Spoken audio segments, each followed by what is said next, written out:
Usap-usapan ngayon ang paglipad ni Kim Chiu sa Paris kasabay ng balitang naroon din sina Paolo Avellino at Nadine Lustre para sa kanilang movie shoot.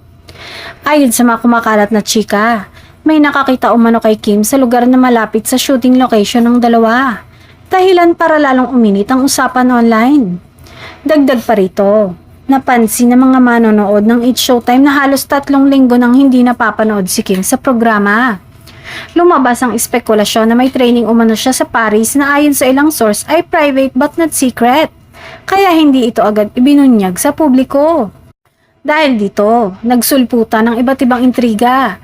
May mga nagsasabing sinadya daw ni Kim na pumunta sa Paris para bantayan si Paolo habang kasama nito si Nadine sa proyekto. May ilan namang kumontra sa haka-haka at sinabing may sarili talagang schedule at commitment si Kim na wala namang kinalaman sa aktor. Samantala, may mga fans na agad ipinagtanggol ang aktres. Iginiit na matagal ng professional si Kim pagdating sa trabaho at hindi niya kailangang bantayan ng sinuman.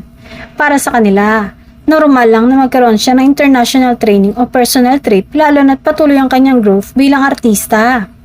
Sa ngayon, ang kumpirmado lamang ay nasa Paris si Kim dahil sa training nito para sa kanyang bagong proyekto at yan ay isa sa tunay na dahilan ng kanyang pananatili sa Paris.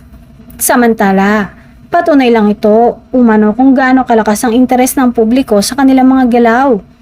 Lalo na kapag nagtagpo ang trabaho, personal na buhay at showbiz intriga.